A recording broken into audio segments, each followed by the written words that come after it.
श्री आचार्य भगवान के चरणों में कोटिश वंदन, डॉक्टर पदम चंद्र जी महाराज साहब के चरणों में कोटिश वंदन, अर्थ विराजित सभी गुरु भगवंतों के चरणों में कोटिश वंदन, शम्मी जी के चरणों में मध्येन वंदामि। यहाँ पर सभी विराजित को सादर जय जय। युगों युगों तक जिनकी गाथा मात्र से, जिनका वैराग्य सोचने मात्र से मन हर्षित हो जाता है, ऐसे जम्बू कुमार के घर आप और हम प्रवेश कर रहे हैं।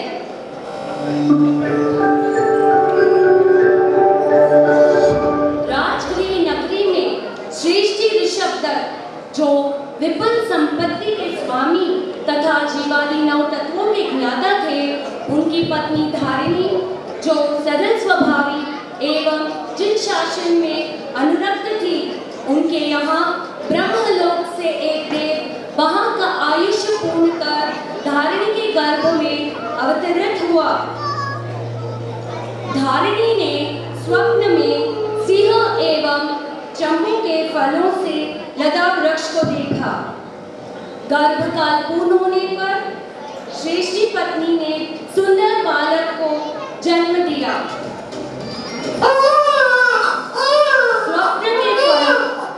स्वप्न के फलस्वरूप नाम रखा जम्बू कुमार।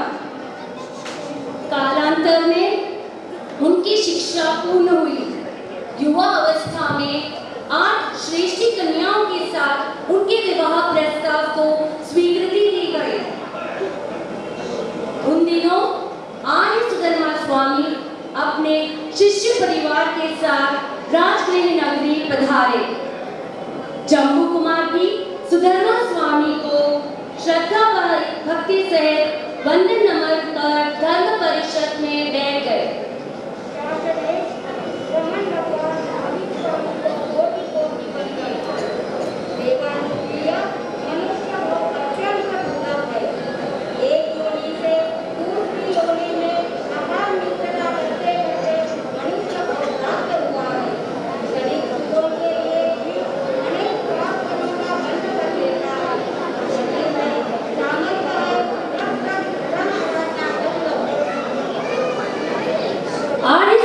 स्वामी की अमृतमय वाणी सुनकर जम्बू कुमार की आत्मा जागृत बन गई। मन में वैराग्य का बीज अंकुरित हो गया। दर्शन कर वापस घर लौटते हुए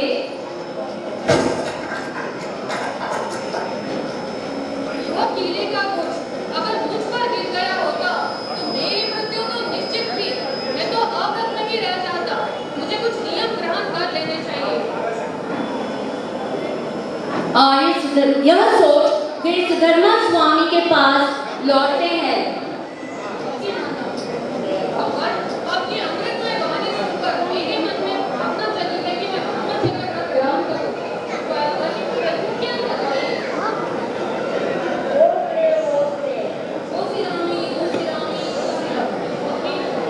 आर्य सुधर्मा स्वामी के मुखारविंद से जम्बू कुमार ने व्रत ग्रहण कर लिया। घर आकर माता पिता से पूर्व घटित घटना सुनाकर दीक्षा की अनुमति लेते हैं। इसलिए माताजी की कहती, मैं दीक्षा लेकर अपने आत्मा का कल्याण करना चाहता हूँ। तुम्हारा दीक्षा का यह निर्णय हमारे लिए अत्यंत पीड़ाकारी है। पुत्रों का जन्म इसलिए होता है कि वह अपने माता पिता के लिए पीड़ाकारी बने। पहले शादी करना, फिर करना दीक्षा की बातें। तुम हमारे इकलौते पुत्र हो। पहले हम तुम्हारा विवाह करेंगे और उसके बाद देंगे दीक्षा की अनुमति। हाँ पुत्र।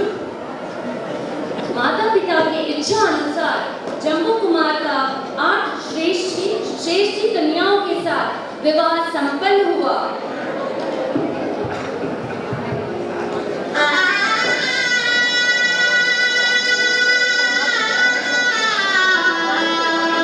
विवाह की प्रथम रात्रि पर जम्बू कुमार अपनी 8 पत्नियों के साथ कक्ष में। मेरी पत्नियां लज्जा के कारण कुछ कह नहीं रही है। मुझे इस चुप्पी को तोड़ना होगा। संयम का महत्व और आत्मसुख की बात करनी होगी। अभी तो रात बहुत है, मुझे तो सूर्योदय की प्रतीक्षा है। सूर्योदय होते ही मैं दीक्षा लूंगा।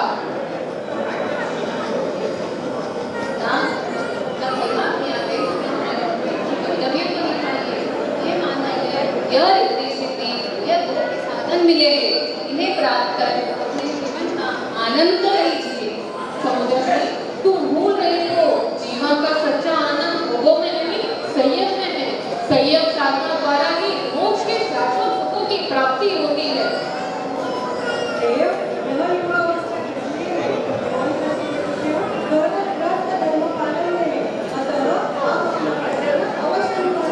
तुम भी भूल रही हो पद्मश्री, यौवन का सदुपयोग गृहस्थी में नहीं, अभी तो आत्म साधना में है, भोगों में नहीं, त्याग में है।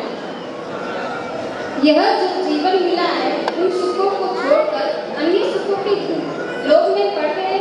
दीक्षा का विचार त्याग कीजिए और माता पिता की सेवा करिए, उत्तम भोगों को भोगिए। बहुत बोले हो पद्मसेना, यह जीवन सुख दुख रोग शोक की खान है, विष से भरा हुआ हलाहल प्याला है। चित्तौड़गढ़ चक्रवर्ती राजाओं ने भी विवाह किया, बड़े होने पर पुत्रों को राज दिया, इन संयोग कारण सिद्धि को प्राप्त किया। आप भी पहले भोग भोगिए, फिर ले लेना संयम। कंचन सेना, व्यक्ति जिनमें सुख मान रहे हैं, वे सभी दुख रूपी है। बिना भोगे तो कर्म से छुटकारा होने वाला नहीं है। प्रियतम, सत्य और कल्पित बात में रात दिन का अंतर है। आपके सामने जो विद्यमान है उसे छोड़ कल्पित सुखों की आशा कर रहे हैं। मेरा कहना मान लीजिए, जो कुछ है उसे भोग लीजिए, फिर मैं भी आपके साथ संयम लूंगी। प्रिय, संसार के भोगों से मेरा मन विरक्त हो चुका है। मेरा मन आत्मा में रमन करना चाहता है। मैं तो कहता हूँ तुम भी मेरे साथ चलो, यही तुम सभी का धर्म है। ना, आप बहुत हठी हो। संयम की ये बात और उसके लिए आपकी बात अच्छी नहीं है। आप इस साथ मिलकर स्वर्णश्री, संसार में तुम सभी सुख ढूंढ रहे हो और मोह केवल संयम जैसे शाश्वत सुखों को छोड़ रहे हो। आत्म साधना में रमन करोगी तभी तो अमृतपान का आनंद ले सकोगी। एक पक्षी रचना के विषय में आसक्त बन मांस लोलुप बन फंसा और मरा। आप भी उस पक्षी की तरह फंसना सोच रहे हो? संयम से मिलने वाले सुखों की चाह में जा रहे हो। वह पक्षी तो विषयों में आसक्त था, मैं तो इन विषयों का ही त्याग कर रहा हूँ। अपने का तो सवाल ही नहीं है। ना, क्या गृहस्थ मोक्ष नहीं चाहता? मोक्ष जाने के लिए संयम करना आवश्यक है। आप गृहस्थ धर्म का पालन करते हुए धर्म साधना आराधना करिए। देवी, ये भोग तन धन वैभव सभी क्षणिक है। सपना सा है, आज है कल नहीं। उत्तम मानव भोग मिला है, इसको आत्म साधना करके सफल बनाना होगा। जम्बू जी अपनी पत्नियों को समझा रहे थे, तभी प्रभव नाम का चोर, जिसे पता चला जम्बू की शादी में 99 करोड़ स्वर्ण का दहेज मिला है, वह चोरी करने निकल पड़ा और सेठ ऋषभदत्त के यहाँ पहुंचा। उसने अपनी पहली विद्या से सभी को सुला दिया, दूसरी विद्या से ताले तोड़ दिए और साथियों को चोरी करने की आज्ञा दी।